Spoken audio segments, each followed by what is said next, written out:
just finished talking about testing, unit testing in Node.js with Jest, and how amazing of a tool that is, and just how easy it can be to write tests. And also just want to emphasize how important it can be to write tests. So write your test and use Jest.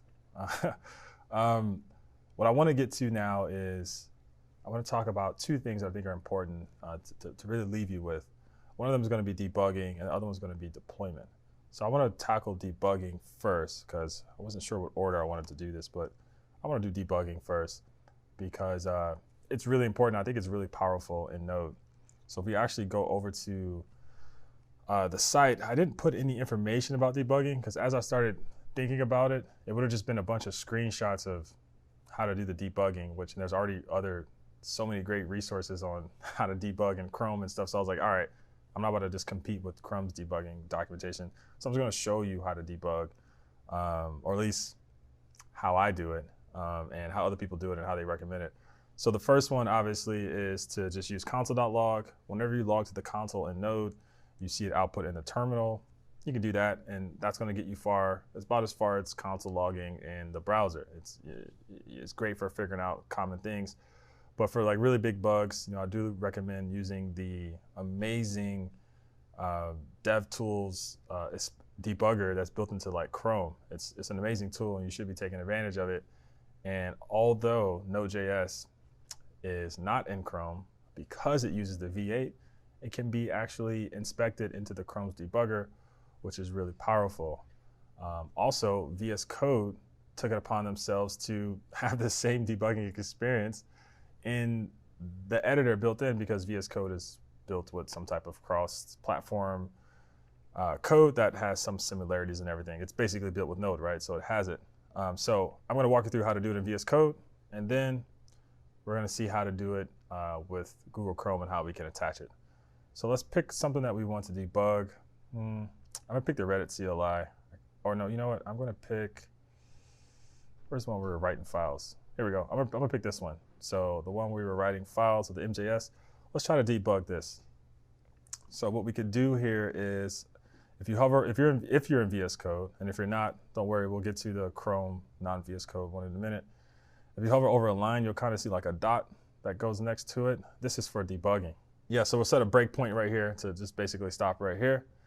And then all we got to do is, if you go over to this play debug thing or hit Command Shift D, you should have this option that says run and debug. So I'm going to click that. I'm going to launch this in Node.js. So I'm going to click that. And then boom, you can see that the code actually stops right here. I get these controls up top that's very similar to the Chrome tool, so I can continue on with the execution.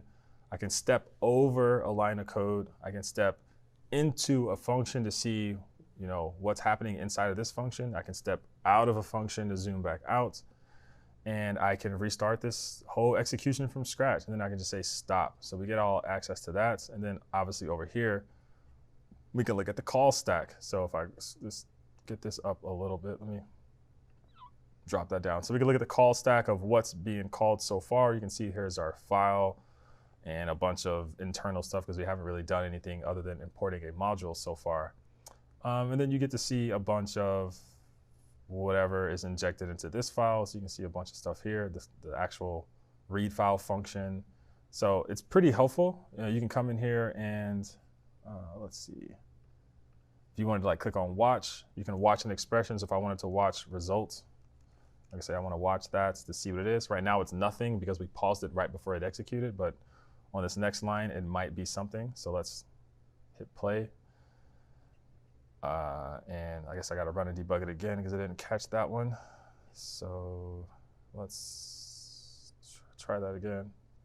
Okay, I guess it just doesn't like the fact that that's async. I would expect that to stop right there, but I guess it just doesn't want to. Maybe just try to step over. Okay, that didn't work. We'll go back. Okay. All right, yeah, I don't know what's going on with that async thing. I would expect it to stop here so I can see this, but oh wait, let's try this. Let's see. It doesn't want to. So this is why I use console.log a lot, because it's like, okay, when this wants to work, it works. But as you can see, it's pretty powerful if you needed to check some really detailed, intricate bug that you can't find.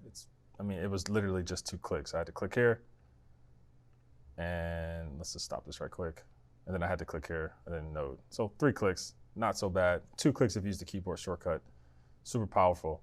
So what's actually happening is VS Code is tapping into a feature that Node.js has, which is called inspect. So if I go into Node.js, here, let me back out, and I want to inspect the intro. So I can say node, and I'm going to run the index.njs. So intro index.njs, but not before I run -- inspect -brk, which is for break. So this is going to run the inspector like we just saw, and then break immediately as soon as it opens. Otherwise, it'll just like run through it and execute and be done. So we want it to stop immediately.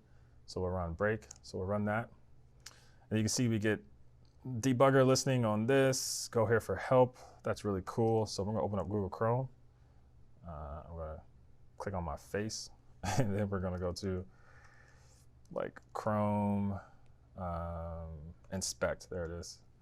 So we're going to go to Chrome inspect. And you should see that you have a target here for that file that we're inspecting. So you can see it's node version 14.7.0, and I can click inspect, and it just opens up the debugger here inside of Chrome. Same experience.